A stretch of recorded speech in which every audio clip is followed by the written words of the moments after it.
Hi friends, മൗനരാഗത്തിന്റെ ഇന്നത്തെ എപ്പിസോഡിലേക്ക് എല്ലാവർക്കും സ്വാഗതം. അങ്ങനെ പോലീസ് ചന്ദ്രസേനെ വിളിച്ചിട്ട് വിവരങ്ങൾ പറയുന്നുണ്ട്.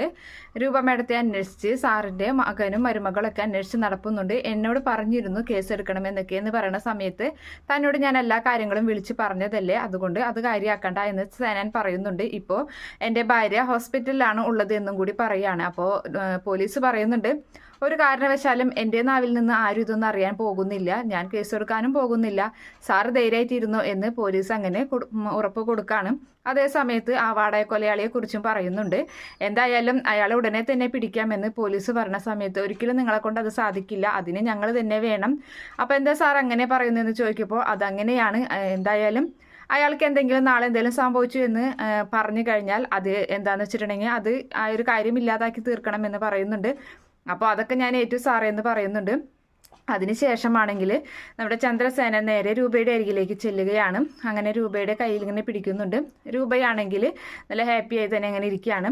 അപ്പോൾ പറയുന്നുണ്ട്, അതെ എന്തായാലും ഡോക്ടർ ICUയിൽ നിന്ന് മാറ്റിയിട്ടൊന്നുമില്ല, അപ്പോൾ എന്തായാലും നീ കുറച്ച് സമയം കൂടി റെസ്റ്റ് എടുക്ക്, എനിക്കൊന്ന് പുറത്ത് പോകേണ്ട ഒരു ആവശ്യമുണ്ട് എന്ന് പറയാണ്. അതേ സമയത്ത് നമ്മൾ ഇനി എന്തായാലും ഏത് വാടക കൊലയാളി വിചാരിച്ചിട്ടും നമ്മൾ ഒന്നിക്കണമെന്ന് വിചാരിച്ചു കഴിഞ്ഞാൽ ഒന്നിക്കുക തന്നെ ചെയ്യും എന്ന് പറയുന്നുണ്ട്.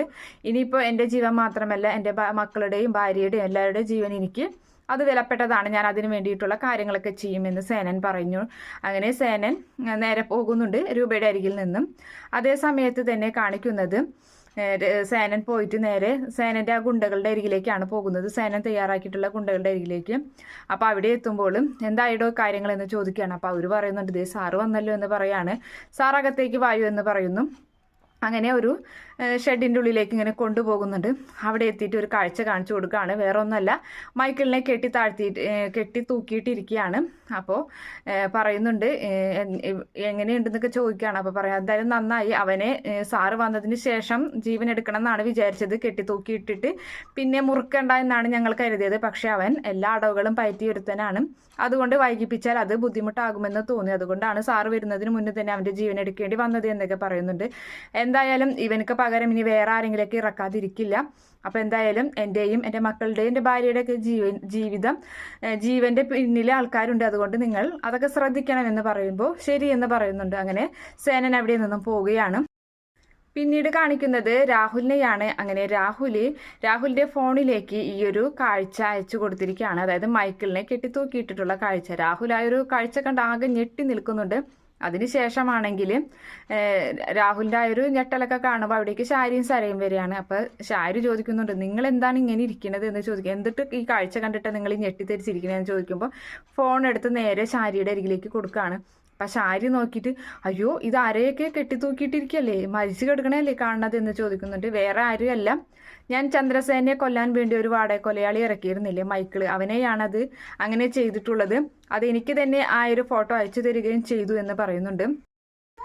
ആ സമയത്ത് ഷാരിയും സരയും ഒന്ന് ഞെട്ടുന്നുണ്ട്. അയ്യോ എന്താ ഈ കാണുന്നത്, ഇത് ആരെ ഇത് അയച്ചു തന്നതെന്നൊക്കെ അവരിങ്ങനെ ചോദിക്കുകയാണ്. അതൊന്നും അറിയില്ല, ഒരു പരിചയമില്ലാത്തൊരു നമ്പറിൽ നിന്നാണ് ഇത് അയച്ചു തന്നിട്ടുള്ളത് എന്ന് പറയുന്നുണ്ട്. ആ സമയത്ത് എന്തിനാ അച്ഛൻ ഇങ്ങനെ ഓരോ വാടകക്കൊലയാളിയുടെ പിന്നാലേക്ക് ഇങ്ങനെ നടക്കുന്നത്, നമുക്ക് ഇവിടുന്ന് എങ്ങനെ രക്ഷപ്പെട്ടാൽ പോരെ, മനുവേട്ടൻ്റെ കൂടെ അമേരിക്കയിലേക്ക് പോകാം, മനുവേട്ടനോട് ടിക്കറ്റ് ഒക്കെ എടുക്കാൻ പറയട്ടെ എന്നിങ്ങനെ സരയു ചോദിക്കുന്നുണ്ട്. അപ്പോൾ അതിനുശേഷം ഇനിയിപ്പോൾ ഒരു ദിവസം അച്ഛൻ ഇതുപോലെ കെട്ടിത്തൂങ്ങി കിടക്കുമോ എന്നൊക്കെ ചോദിക്കുകയാണ്. അപ്പോൾ അച്ഛൻ ഇത് സംഭവിക്കുമെന്ന് ചോദിക്കുമ്പോൾ ഷാരി പറയുന്നുണ്ട്, അത് ശരിയാണ്, ഇയാൾ ഒരു ദിവസം ഇങ്ങനെ തന്നെ ആവും എന്നൊക്കെ പറയുമ്പോൾ, എടി കരുനാക്ക് വളച്ചൊന്നും പറയാതെടി എന്നിങ്ങനെ പറയുന്നുണ്ട് രാഹുലും.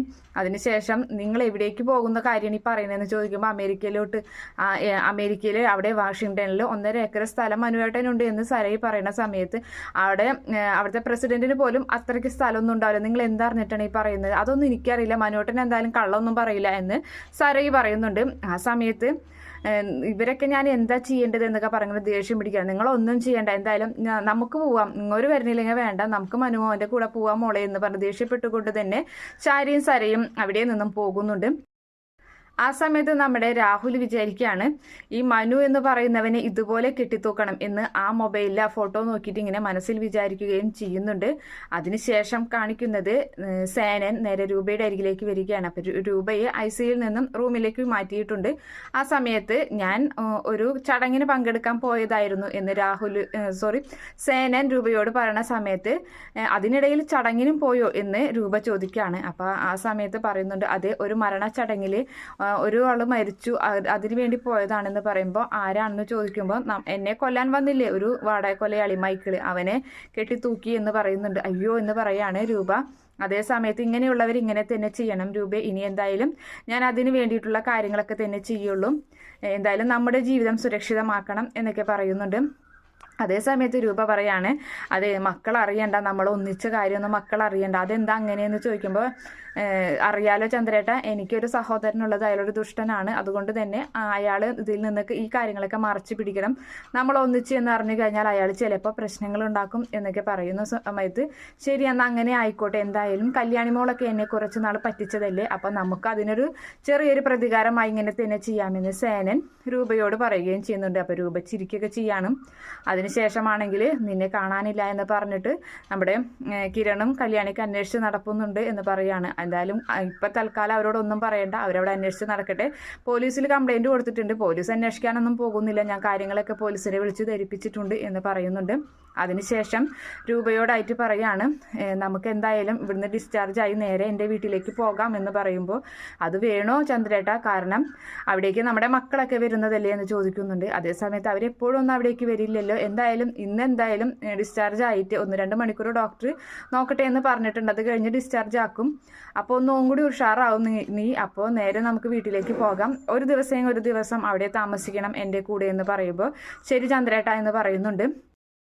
അങ്ങനെ സേനന്റെ വീട്ടിൽ ഒരു ദിവസം സേനന്റെ കൂടെ താമസിക്കാമെന്ന് രൂപ സേനന് വാക്കു കൊടുക്കുകയും ചെയ്യുന്നുണ്ട്. അതിനുശേഷം കാണിക്കുന്നത് പ്രകാശനെയാണ്. പ്രകാശൻ എന്തൊക്കെയോ ആലോചിച്ച് ഇങ്ങനെ ഇരിക്കുകയാണ്. ആ സമയത്ത് അവിടേക്ക് രതീഷും കാദംബരിയും കൂടി വരുന്നുണ്ട്. അപ്പോൾ കാദംബരി ചോദിക്കുകയാണ് എന്തായി ആലോചിച്ച് കൂട്ടുന്നത് എന്ന് ചോദിക്കുന്ന സമയത്ത് ഒന്നും മിണ്ടുന്നില്ല. അതേ സമയത്ത് രതീഷ് പറയാണ് ഇവിടെ അവനെ ജയിലിലായതിനു ശേഷം ഇവിടെ ഒരാൾക്ക് ഭക്ഷണമുള്ള, അവിടെ ഒരാൾക്ക് ഉറക്കോ ഇല്ല, അമ്മൂമ്മയ്ക്ക് ഉറക്കോ ഇല്ല എന്നിങ്ങനെ പറയാണ്. എന്തിനാണ് ഇവരിങ്ങനെയൊക്കെ വിഷമിക്കുന്നത് എനിക്ക് മനസ്സിലാകുന്നില്ല. എന്തായാലും നിങ്ങളുടെ മോൻ്റെ ജാതകം നിങ്ങൾ ഇടയ്ക്കിടയ്ക്ക് പറയാറില്ലേ വലിയ പ്രശസ്തനാകുമെന്ന്, എന്തായാലും പ്രശസ്തനായി, അത് ഇപ്പോൾ TV-ലും ന്യൂസ് പേപ്പറിലും എല്ലാത്തിലും അവനെക്കുറിച്ചുള്ള കാര്യങ്ങളല്ലേ പറയുന്നത്.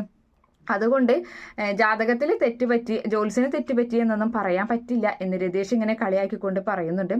അപ്പോൾ അതിനുശേഷം എങ്ങനെയെങ്കിലും അവനെ ഒന്ന് പുറത്തിറക്കാനായിട്ട് ഒരു വക്കീലിനെ നോക്കാനായിട്ട് എൻ്റെ കയ്യിൽ പൈസയൊന്നുമില്ല എന്നിങ്ങനെ പ്രകാശം പറയുന്ന സമയത്ത് എന്തിനാണ് അവന് വേണ്ടി ഇങ്ങനെ വെറുതെ പൈസ കളയുന്നത്, അവൻ അവിടെ കിടക്കേണ്ടവനാണ് എന്നൊക്കെ രതീഷ് പറയുന്നുണ്ട്. അതേ സമയത്ത് ഇനിയിപ്പോൾ എങ്ങനെയെങ്കിലും അവൻ പുറത്തിറങ്ങി എന്നിരിക്കട്ടെ, എന്തായാലും ഇവിടേക്ക് അവനെ കൊണ്ടുവരണ്ട, നിങ്ങൾക്ക് ഇവിടേക്ക് താമസിക്കാം, ഇവിടേക്ക് വരാം, പക്ഷേ അവന് ഇവിടെ ഇനി നിർത്താൻ പോലും പറ്റില്ല എന്ന് രതീഷ് വീണ്ടും പറയുന്നുണ്ട്. അതിനുശേഷം ഒരു ദിവസം എന്നാൽ കോടതിയിൽ ഹാജരാക്കുമ്പോൾ പോയാലോ എന്ന് കാദംബരിയോട് രതീഷ് ചോദിക്കുന്നുണ്ട്. അപ്പോൾ ആ സമയത്ത് എന്തിനായിട്ടാന്ന് ചോദിക്കുകയാണ്. അപ്പോൾ എല്ലടി നമുക്ക് അങ്ങനെ ഒരു കാഴ്ചയൊക്കെ കാണാലോ എന്ന് പറയുന്നുണ്ട് ഇങ്ങനെ കളിയാക്കിക്കൊണ്ട്. എന്തിനാണ്, അതിൻ്റെ ഒന്നും ആവശ്യമില്ല, കാരണം അവിടെ പോയിട്ട് വെറുതെ നാണം കെടണോ എന്നൊക്കെ ഇങ്ങനെ കാദംബരിയും പറയുന്നുണ്ട്. അപ്പോൾ അതൊക്കെ നീക്ക് പരിഹസിക്കടാ എന്ന് പറഞ്ഞുകൊണ്ട് പ്രകാശൻ അങ്ങനെ അവരോട് ദേഷ്യപ്പെടുകയും ചെയ്യുന്നുണ്ട്. ഇയാളോടൊന്നും പറഞ്ഞിട്ട് കാര്യമില്ല, അവൻ അവിടെ കിടക്കേണ്ടവനാണ്, അതുകൊണ്ട് തന്നെ അവന് ഇനി ഇവിടേക്ക് കൊണ്ടുവരേണ്ട ആവശ്യമില്ല എന്നൊക്കെ പറഞ്ഞ് രതീഷ് ദേഷ്യപ്പെട്ടു. അതുപോലെ തന്നെ കാദംബരിയും കൂടെ പോവുകയാണ്, അകത്തേക്ക് പോകുന്നുണ്ട്. അങ്ങനെ പ്രകാശൻ എന്തൊക്കെയോ ആലോചിച്ച് ഇങ്ങനെ നിൽക്കുന്ന ഒരു ഭാഗം കാണിച്ചിട്ടാണ് ഇന്നത്തെ എപ്പിസോഡ് അവസാനിക്കുന്നത്. Okay friends, by, thank